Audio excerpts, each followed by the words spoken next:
Welcome back, viewers. You're watching WION World is One. This is World DNA, the show that gets you ahead of the rest. I'm Shivan Chandna. And I'm Diksha Bisla. And on the show today, US President Donald Trump will set out plans to make United States stronger than ever.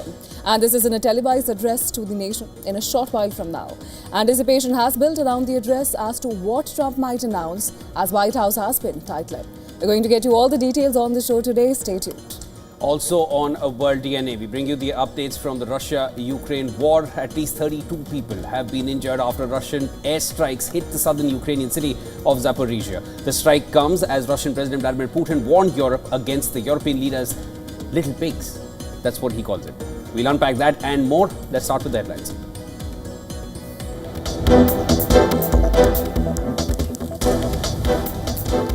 Australia Prime Minister Anthony Albanese pledges crackdown on hate and radicalization after Bondi Beach shooting, vows to target extremist preachers, granting authority new powers to cancel visas for those spreading hatred.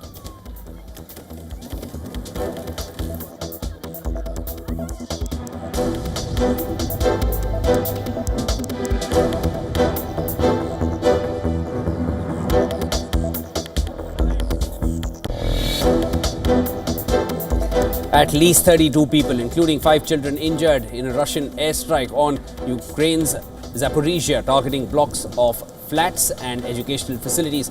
2 people wounded in a Russian drone strike in Kushum.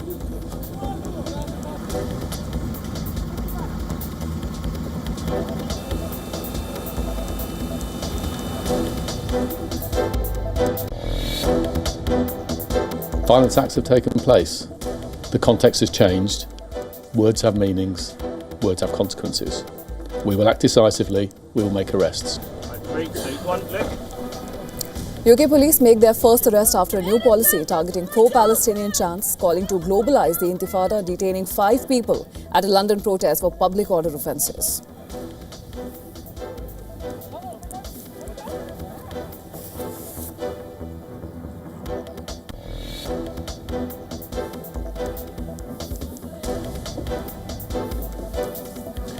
China urges Japan to retract false comments on Taiwan and clarify its position after Japan's National Security Secretariat head discusses Prime Minister Takechi's remarks with Western nations.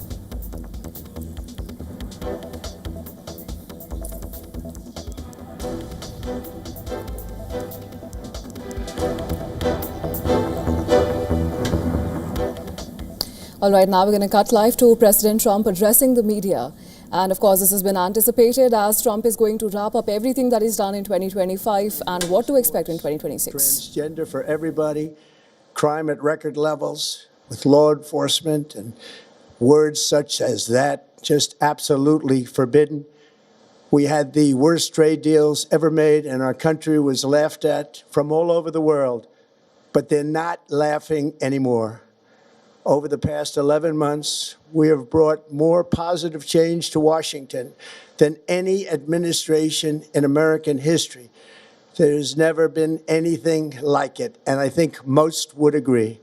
I was elected in a landslide, winning the popular vote and all 7 swing states and everything else, with a mandate to take on a sick and corrupt system that really just took the wealth from people and crushed the dreams of the American people.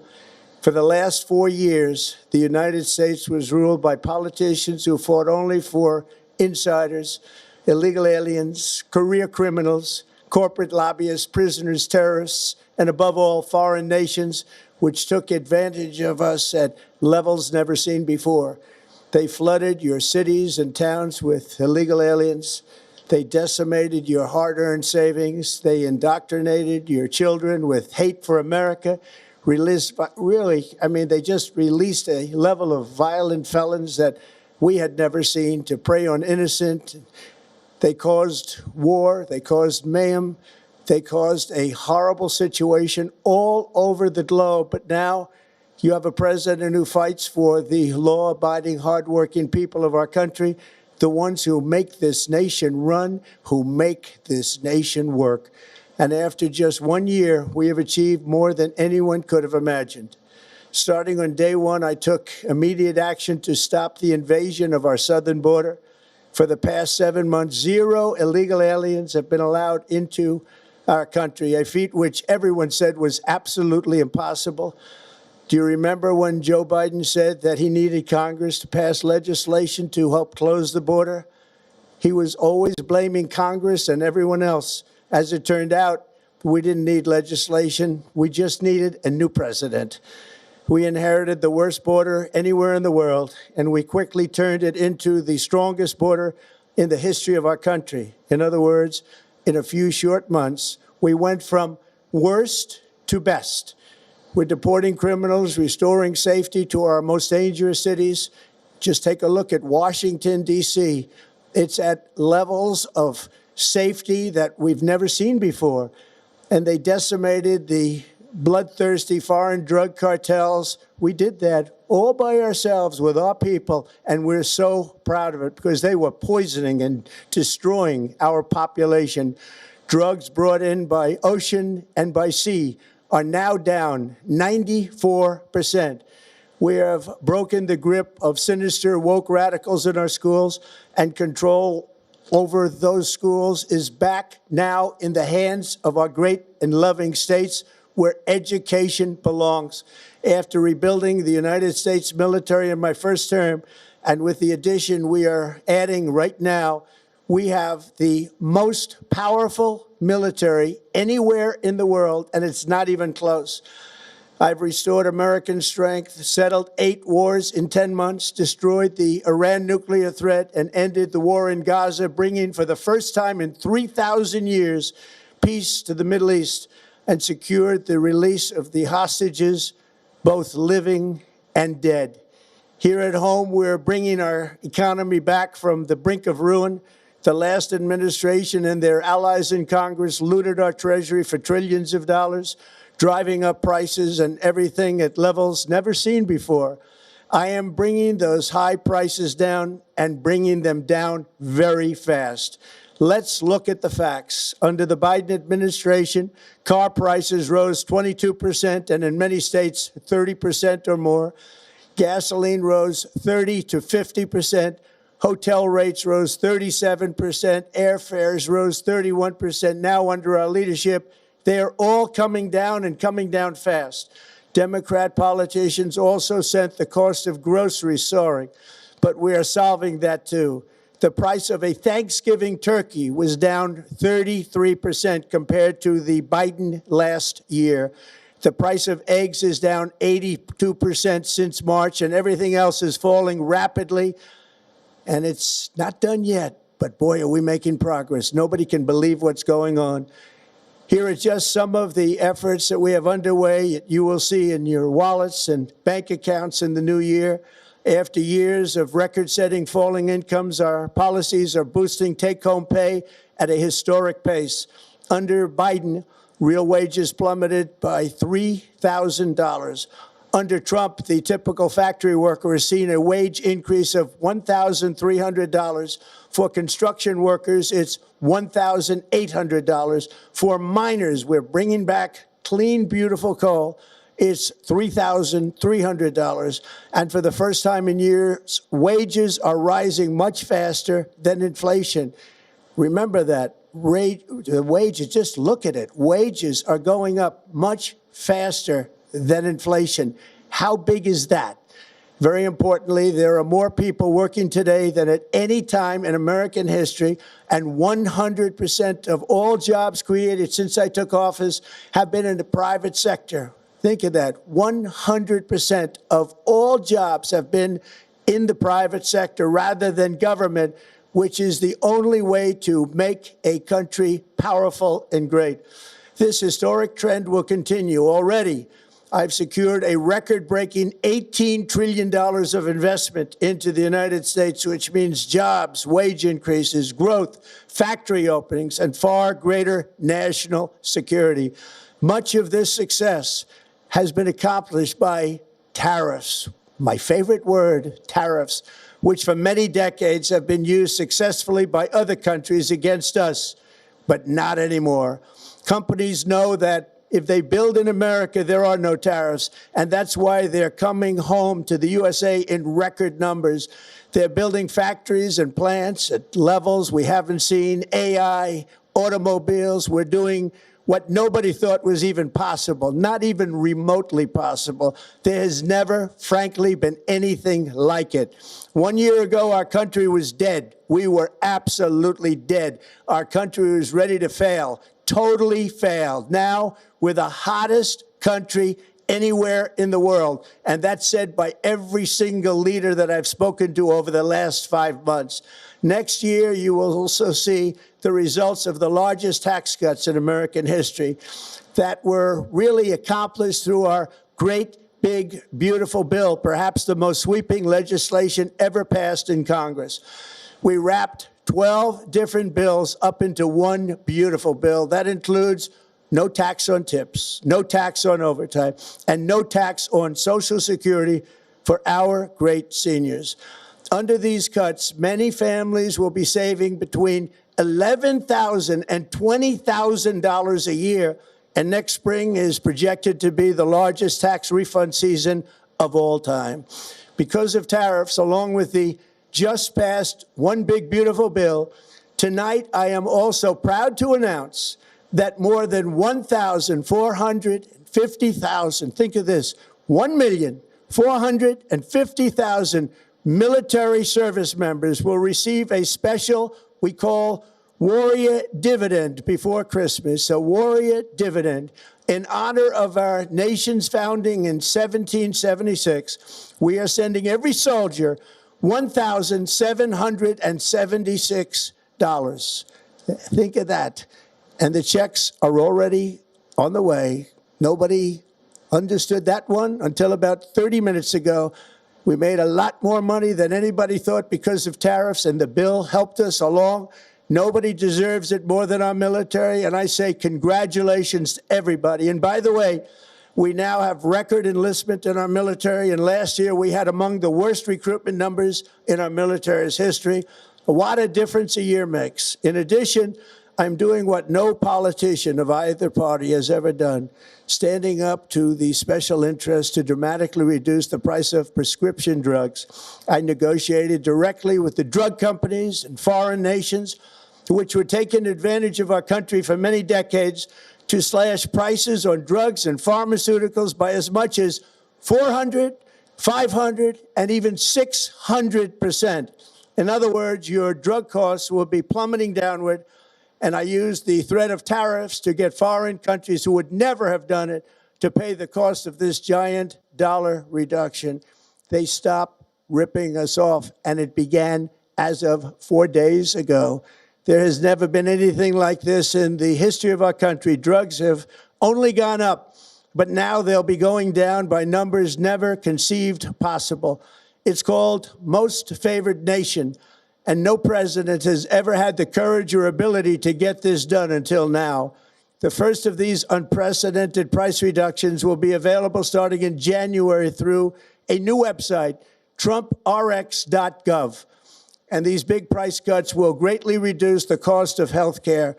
I'm also taking on the gigantic health insurance companies that have gotten rich on billions of dollars of money that should go directly to the people. The money should go to the people, that's you, so they can buy their own health insurance, which will give far better benefits at much lower costs. It will be far better health insurance.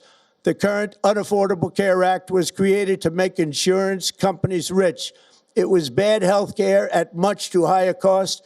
And you see that now in the steep increase in premiums being demanded by the Democrats, and they are demanding those increases, and it's their fault. It is not the Republicans' fault. It's the Democrats' fault. It's the Unaffordable Care Act, and everybody knew it. Again, I want the money to go directly to the people so you can buy your own health care. You'll get much better health care at a much lower price. The only losers will be insurance companies that have gotten rich, and the Democrat Party, which is totally controlled by those same insurance companies. They will not be happy, but that's okay with me, because you, the people, are finally going to be getting great health care at a lower cost. Another major focus is the cost of energy. For years, the radical left Democrats exploited the green energy scam as an excuse to funnel many billions of dollars into their own massive slush funds as their energy restrictions drastically drove up prices, and they drove them up at record levels. Electricity costs surged 30 to 100% under Biden, and the typical family lost $5,000 to $10,000 in higher energy costs. Think of that, $5,000 to $10,000 you lost. On day one, I declared a national energy emergency. Gasoline is now under $2.50 a gallon in much of the country. In some states, it, by the way, just hit $1.99 a gallon. And within the next 12 months, we will have opened 1,600 new electrical generating plants, a record, and it's a record that won't be beaten by practically, I would say, by anybody, or certainly not very soon. Prices on electricity and everything else will fall dramatically. The Democrat inflation disaster, again, the worst in the history of our country, also robbed millions of Americans of home ownership and indeed the American dream. The yearly cost of a typical new mortgage increased by $15,000 under Democrat rule. In 11 months, we've already gotten that annual cost down by $3,000, and it's coming down a lot lower. Wait till you see. The numbers are going to be shocking. And I'll soon announce our next chairman of the Federal Reserve, someone who believes in lower interest rates by a lot, and mortgage payments will be coming down even further. Early the new year, and you will see this, in the new year, I will announce some of the most aggressive housing reform plans in American history. A major factor in driving up housing costs was the colossal border invasion.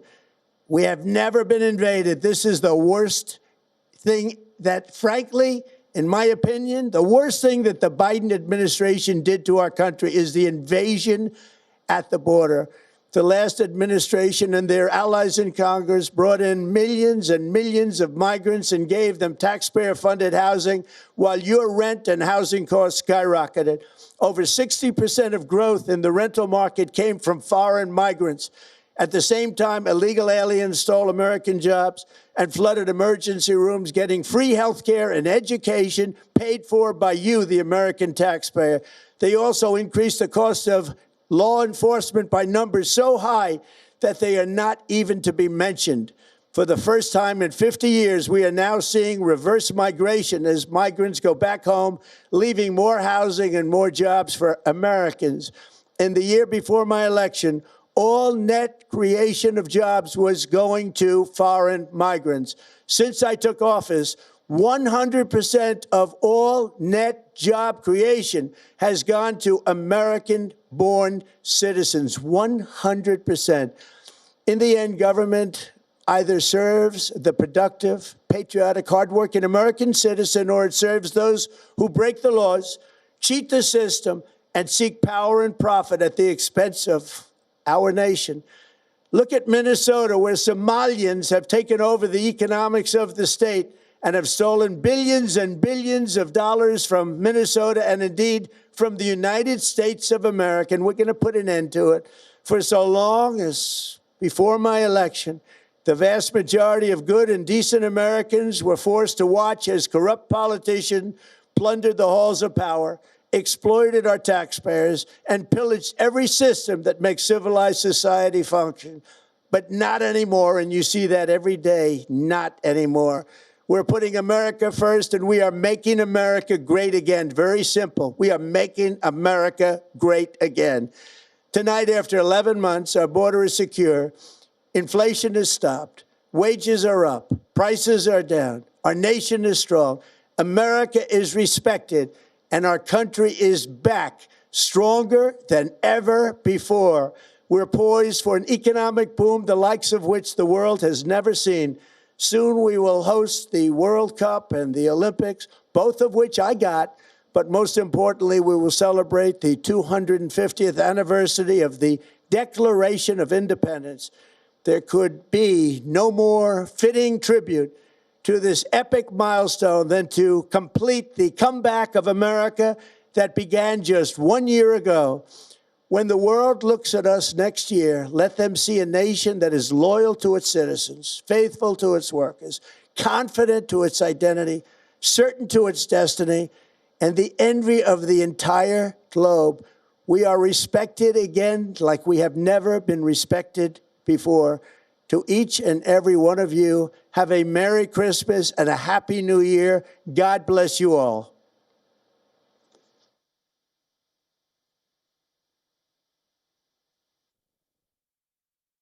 All right, that was the US President Donald Trump addressing essentially all Americans at this hour.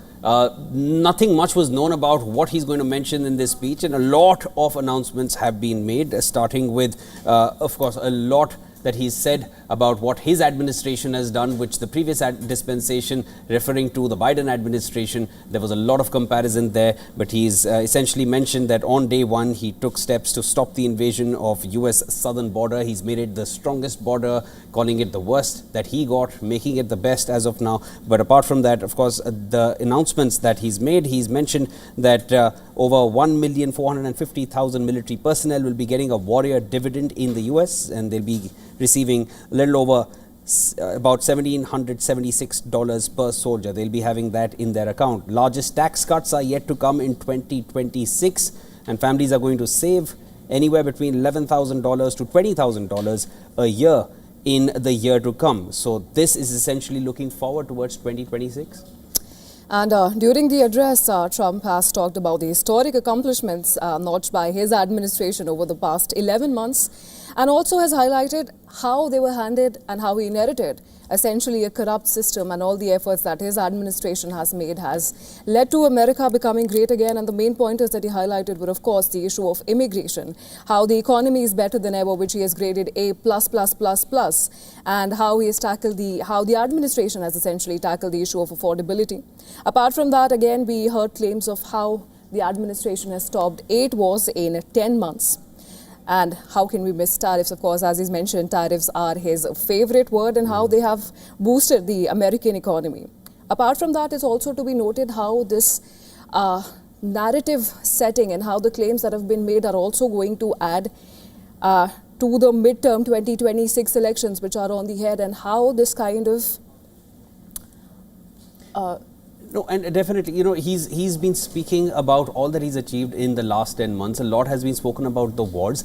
Now, there are a lot of questions that will get raised regarding what he's actually achieved. There's no doubt he has brought in a ceasefire in the Middle East, but to call it peace in the Middle East for the first time in 3,000 years, well, that's debatable, and it will be argued. Again, it's speaking a lot about migration, how he's been able to curb that. Yes, there have been stringent measures through and through, but he's also mentioned about how green energy, it was a scam altogether, only to drive up prices. Again, taking a jab at the previous dispensation in the US. And he's also mentioned how gas has become cheaper, and the Affordable Act is what he's referred to, that Americans can now buy their own health care, and the only ones who are going to suffer are the insurance companies who were essentially controlling the Democrats. Again, a claim from the US president, and insurance companies will definitely be suffering as they go forward. The price cuts are going to begin from the 1st of January, and he's also mentioned the TrumpRx.gov. That's going to be the new website that he's announced today itself. But what was the real purpose of this entire speech? He's packed in a lot in that matter of about 15 minutes. He's spoken about all that he's done in the last 10 months, since January till now. And as far as what is to come, that he's mentioned that starting January, going into 2026, there are going to be more price cuts. Largest tax cuts are going to be coming in the coming year. He's mentioned that as well. And a lot of that he is going to be pegging on the fact that he's used tariffs to make America great again. Right, also, Shivan, and all of this comes with the backdrop of the recent polls showing his popularity dipping for the handling of the economy, be it the price of gas to groceries, which experts say are partly fueled by the tariffs that has been slapped on the trading partners. And Republicans fear that the voters are angered by the cost of living, which will punish them in the November 2026 midterms. Right now, let's cut across to our colleague Susan, who's there with us from New York. Susan, of course, a lot packed in a matter of about 15 to 18 minutes. Give us your takeaways. Let's start there. Yeah, very interesting, and perhaps in terms of content, familiar playbook from the US president, but the manner that he delivered the speech was very unfamiliar, really just going through that teleprompter very fast. Somewhat, we were caught off guard that he finished so quickly. He started by saying that he inherited a mess, of course, blaming his predecessor for a lot of the concerns that Americans have even today, 11 months into his presidency. And he started with affordability, not surprisingly, because his speech really does come at a time when many Americans are feeling the squeeze when it comes to the cost of living. He also talked about border security, of course, and he came with graphs and receipts. And, you know, he talked about how America is the hottest country right now, but we did get November reports, which this is after that government shutdown, you may remember, and unemployment ticked 4.6%. That's in November. He talked about what he called his favorite word, which is tariffs. He said that he has brought in $18 trillion. Again, a very significant number, but you have to put that into the context that Americans are hurting. They're not seeing the results, at least not yet, of the claims that the president is making. And he thought that this was very important to give this speech during prime time to the American public and sort of defend his administration's policies on affordability. We did get a headline there where he said that soldiers will be receiving $1,776 in dividends. And, you know, that's a symbolic number considering the fact that 1776 is the date of America's independence some 250 years ago. He talked about prescription drug prices, how he's slashed prices, and he also teased a major housing reform policy come the new year. The speech was fast, it was pointed, but whether or not it will sit well with the American public, I think we'll have to wait to see what the reactions are going to be.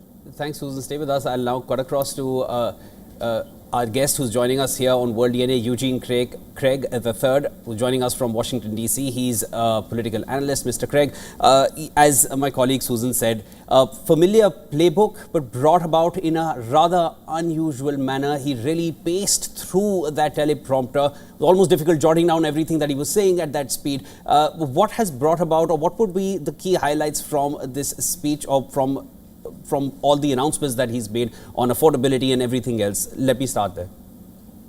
I think it was a lot that was crammed into his 20-minute speech.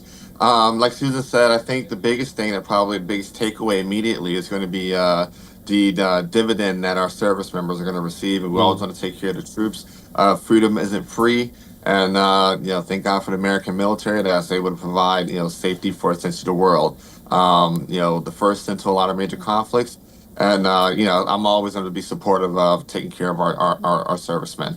All right, so now to the policy points of Donald Trump. First and foremost, I think this speech was timed, given that the Epstein files are going to be released this week.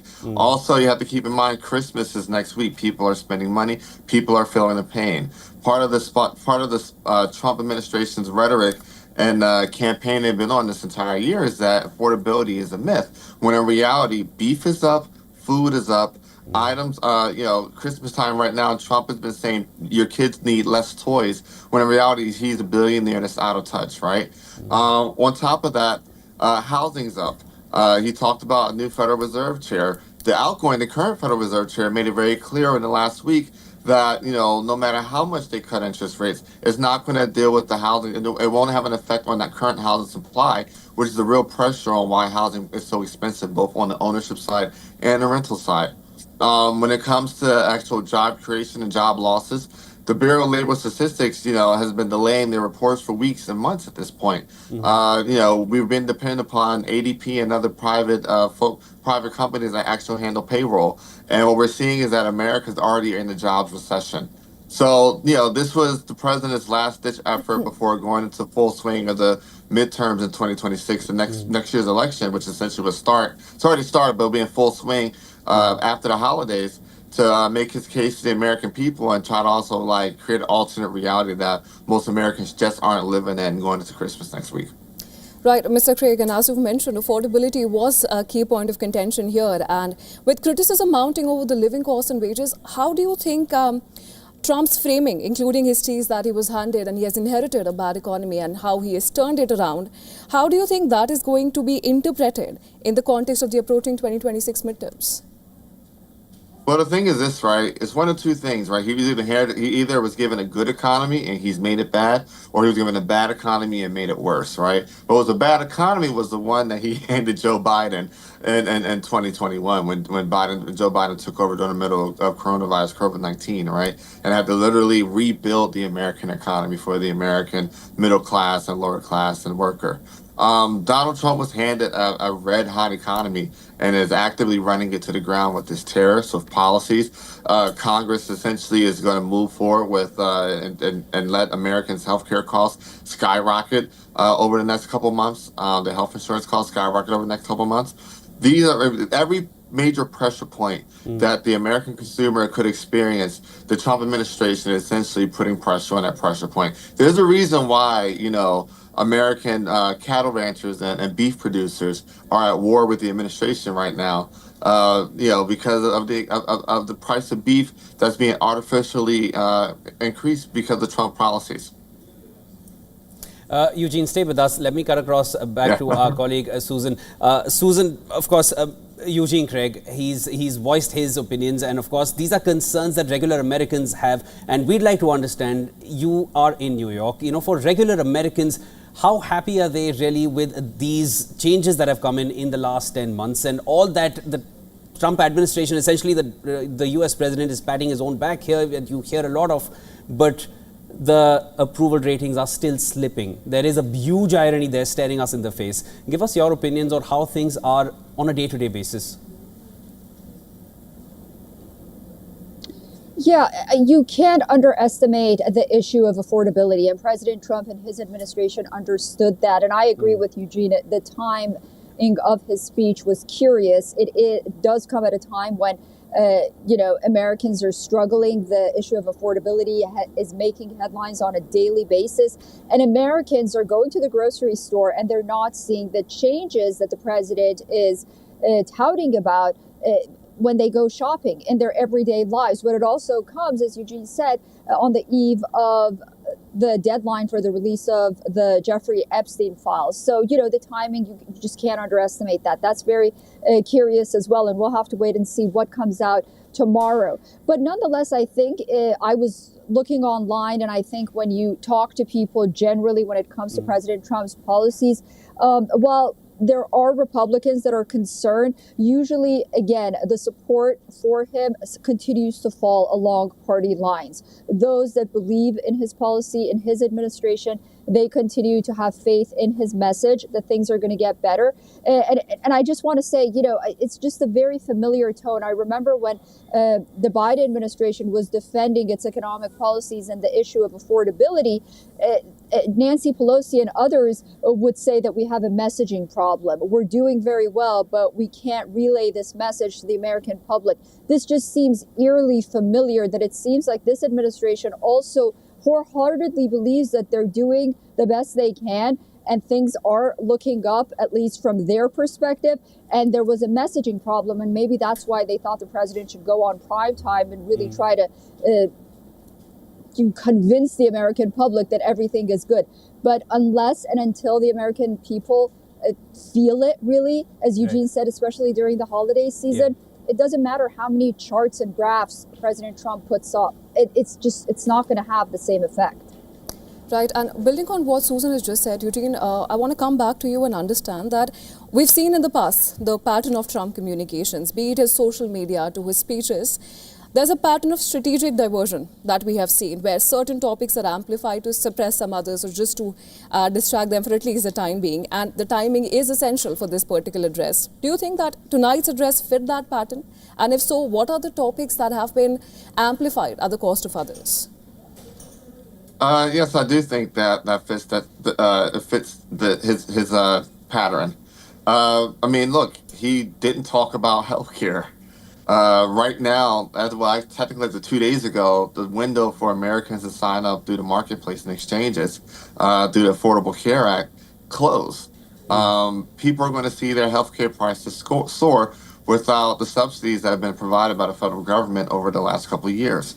What broke news earlier today is that, someone who kind of gave my political start, Dan Bongino, is leaving the FBI. He made the announcement. Anybody knows anything about Dan over the last couple of years, his biggest thing has been everything about Jeffrey Epstein and the Epstein files. And we know on Friday that these files are to be released. Also, I guess some of the media were expecting a Venezuela announcement. What we're seeing is that, right now Donald Trump's using the United States military to start to seize Venezuela oil tankers. Folk are expecting sometime in the next few days a full-on announcement of some level of military escalation. I mean, these are things that are falling by the wayside, but also more importantly, as Donald Trump seeks to create some kind of warped reality, Kellyanne Conway in term one coined the term alternative facts or fake news, is denying the actual reality that Americans are living in. Literally a week, 7 days away from Christmas. It's the reality that parents may have to tell their children, hey, we couldn't afford to get you maybe the things that you wanted for Christmas because we had to deal with and take care of necessities. It's, last November, I'll tell you about November, it was dealing with food stamps and SNAP benefits, right? And the possibility that people may not have had Thanksgiving dinners. Now it's dealing with the reality that, hey, people probably want to have smaller Christmas dinners. And the thing is this, Americans, they have short-term memories when it comes to politics, but they also have very, very long-term heartstrings and hate disappointing their families. And if Donald Trump are going to put, mothers and fathers in a position where they have to have, some uncomfortable conversation with their children, especially around Christmas, there very well may be backlash at the voting booth come November 2026. Eugene, Craig, thanks so much for joining us here on World DNA. Also, thank you to our colleague Susan for sharing all those insights. Of course, the timing of these announcements are curious, as Susan had mentioned earlier, coming right before Christmas, right before the Epstein files are to be released, and perhaps also camouflaging a lot of what the earlier dispensation had done by repeatedly bringing that up. But as far as regular Americans are concerned, there are a lot of concerns on how they actually live their day-to-day lives and what Christmas might look like this year. We will be tracking those developments coming in from the US closely. We'll move further from there as of now. And in other news, India's Prime Minister Narendra Modi is on a 2-day visit to Oman, pushing forward trade, investment and strategic cooperation. Well, the trip marks 70 years of diplomatic ties and is being described as a milestone moment in India-Oman relations. According to India's Commerce Minister, both countries are set to sign the free trade agreement today. Yesterday, Prime Minister Modi was welcomed in Muscat with full ceremonial orders by Oman's Deputy Prime Minister for Defence Affairs, Syed Shihab bin Tariq Al Said.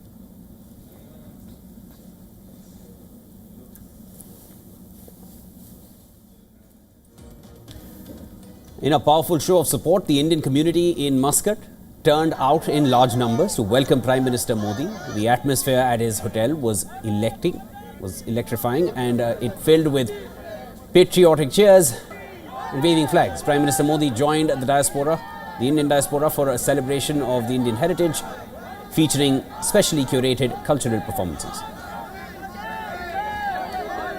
During his visit, India and Oman inked several key agreements, and this included a joint maritime vision document and an executive program on millet cultivation and food innovation.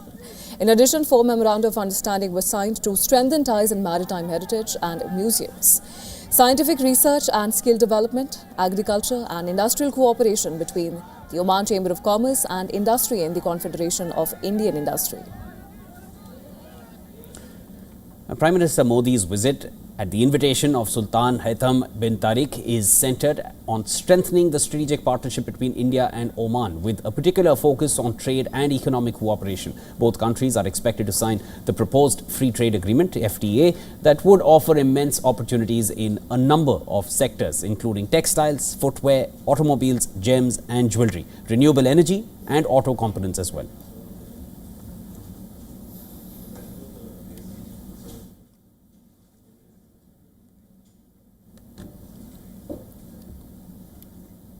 Pakistan police have registered a case under the Anti-Terrorism Act against former Prime Minister Imran Khan's sisters. And also a dozen of PTI supporters. That move comes after Khan's sisters and several party supporters staged a sit-in protest outside Rawalpindi's Adiala jail. Now, the protest was held after authorities refused to allow family members and lawyers to meet Imran Khan, who is imprisoned in Adiala jail. हम जुल्म मिटाने निकले हैं हमको बनाने निकले Khan's sisters and several PTI supporters then staged a protest. An FIR was later filed naming Khan's sisters, Alima Khan and Noreen Niazi.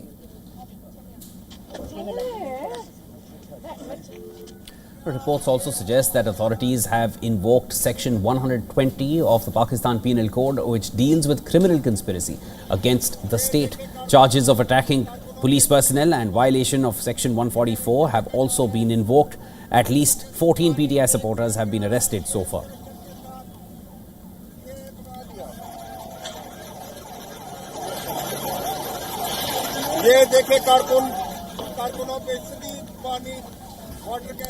Imran Khan has remained in prison since August 2023 and is facing multiple cases, including charges of corruption and terrorism following his ouster through a no-confidence motion in 2022. PTI leaders have accused the Pakistan military of conspiring to keep Imran in prison and denying access to him.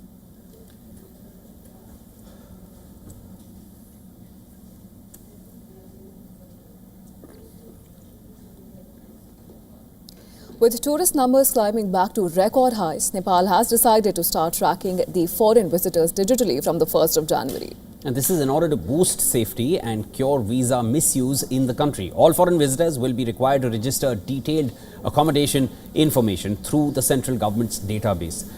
This replaces the earlier system that allowed only partial disclosures. Authorities say the measure will modernize an overstretched immigration network while giving them a faster access to location data in case of emergencies.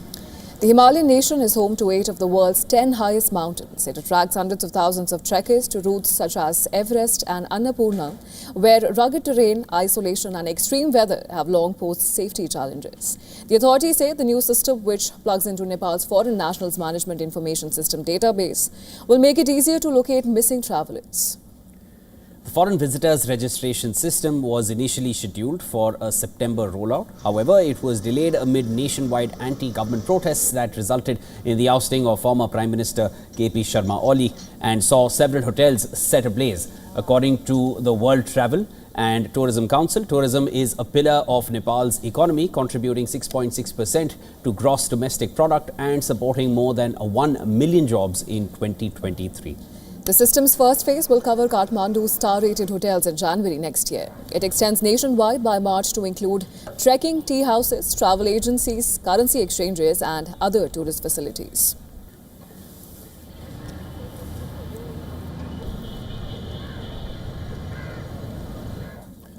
A $1 billion eye in the sky has just blinked. Well, moments after capturing a close-range look at an interstellar intruder, the 3i Atlas, NASA's MAVEN probe, has gone silent. Is this a mechanical failure, or is it something to do with the deep space visitor, which is suspected to be operated by alien tech? Take a look at this next report to find out.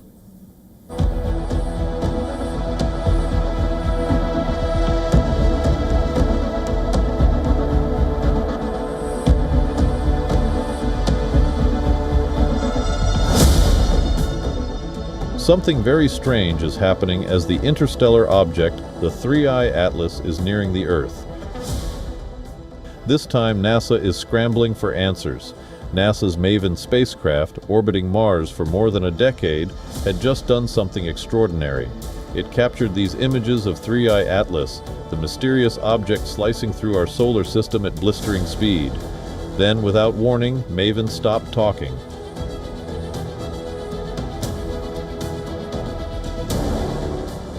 The last transmission arrived on schedule. MAVEN's instruments functioning normally, systems green. Then the orbiter slipped behind Mars on December 4th. A routine movement, expected blackout. 37 minutes of radio darkness as the red planet blocked Earth's view. When the spacecraft emerged from Mars's shadow and nothing came back. No signal. just silence across tens of millions of kilometers.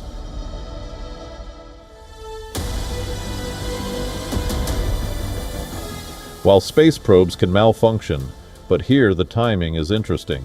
Days earlier, MAVEN had turned its instruments toward a once-in-a-lifetime target, 3I Atlas, only the third confirmed interstellar object ever seen sweeping through our neighborhood.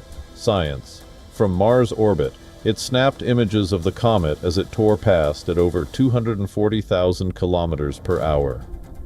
The coincidence is jarring.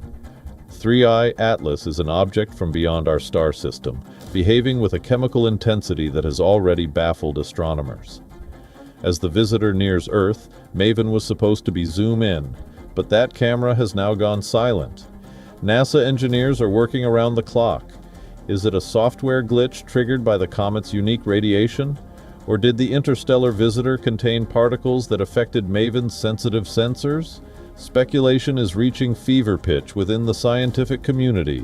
3I Atlas continues its journey towards its closest approach to Earth on December 19th. Spacecrafts and telescopes from Hawaii to India are tracking its approach.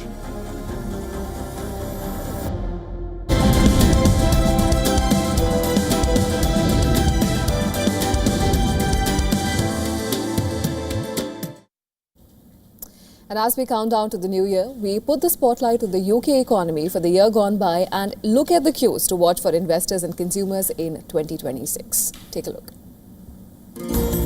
The UK economy is closing 2025 on a fragile footing. The year has largely been marked by sluggish growth, sticky inflation, and rising labor market stress. One of the year's defining challenges was persistent inflation that defied the central bank's target range. Consumer price inflation climbed to 3.8% by mid-year before easing slightly to 3.6% in October. Higher food costs and elevated labor expenses kept pressure on households and businesses. It also limited the scope for interest rate cuts and prolonged the cost of living squeeze. Policy decisions loomed large. The November budget aimed to shore up public finances but added near-term pressure through higher business costs. On the external front, trade uncertainty resurfaced as negotiations with the United States stalled.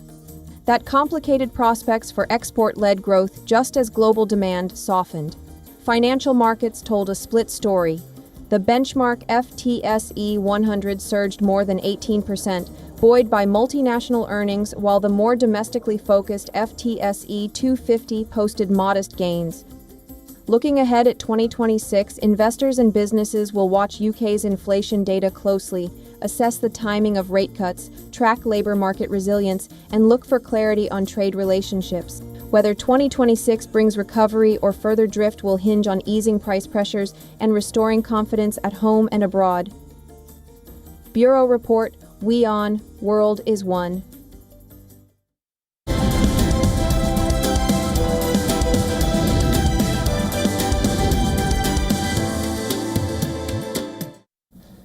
And a privacy advocacy group has filed complaints against TikTok, dating app Grindr, and data firm AppsFlyer.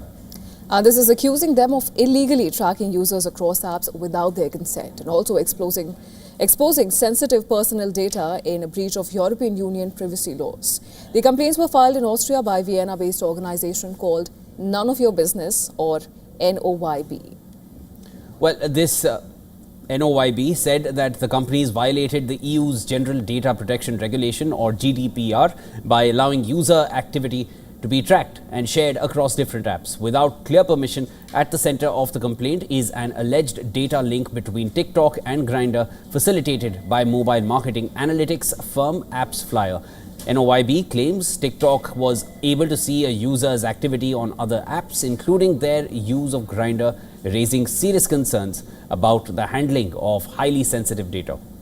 NOYB claimed that the user discovering the data sharing through a formal data access request, which showed that TikTok had received information about the person's use of Grindr, activity on LinkedIn, and even a product added to a shopping cart in another app. NYOB said that this information was only disclosed after repeated requests, which it argued breaches GDPR transparency requirements.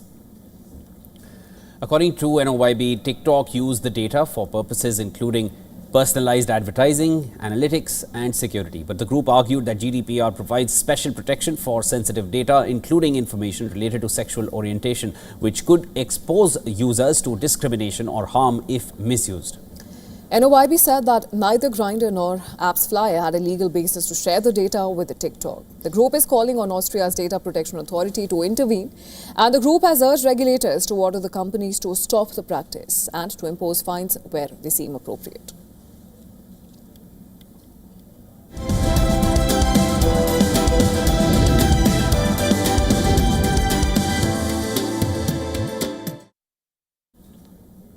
FIFA has announced a 50% increase in World Cup prize money for next year's tournament. Well, the World Cup winners will receive $50 million.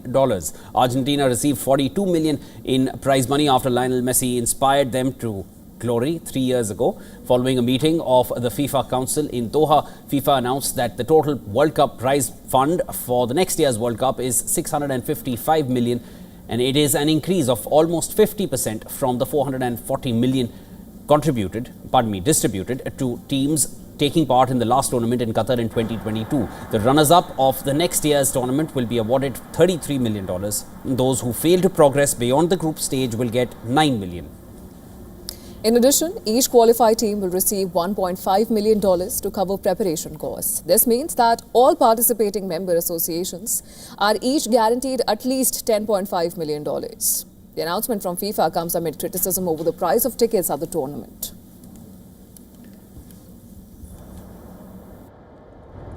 The winner gets $50 million, an increase of 50% compared to the World Cup 2022 in Qatar. So everyone will be excited to win the World Cup, not for the prize money, for the trophy, but the prize money is a nice add-on. And this was very important first decision. The organization has already forecast record revenues external of $13 billion for the 2023-2026 cycle. Remember, the World Cup is being expanded to 48 teams for the first time ever and is also taking place in 3 countries simultaneously: US, Mexico, and Canada.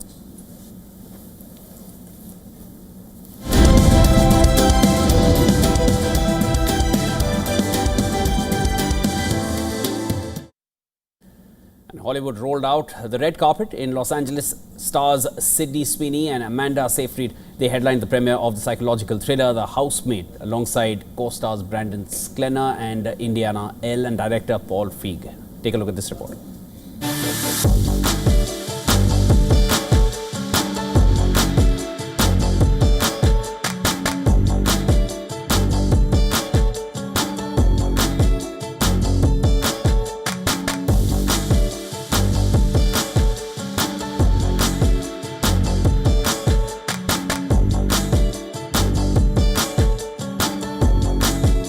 It's fun, it's juicy, it's delicious, it brings all the different feels. If you want to be able to go and have a good time, you're going to be screaming at the screen, you're going to be laughing, you're going to be crying. Like, there's so much that we give everybody, so I think it's a good emotional cleanse for yourself.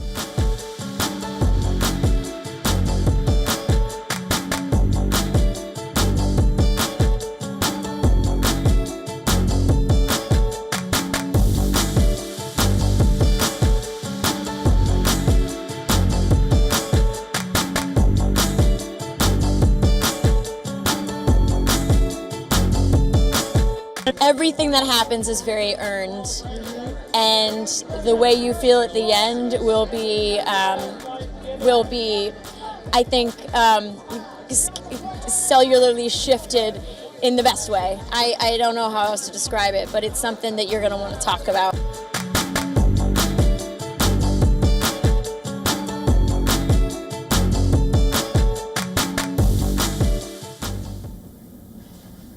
Well, that's all we had for you in this edition of World DNA. Thanks so much for tuning in. We'll step into a short break. News and updates continue on the other side. This is WION World is One. Come right back.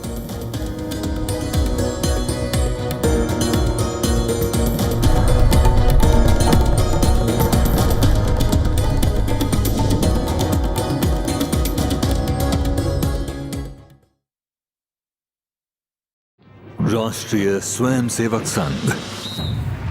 To some, it's an extreme ideology. To others, it's the very soul of India. To some, it's rebellion. To others, it's a principle of nation building. Coming soon to challenge perceptions in RSS Centenary Year, Kesariya at 100.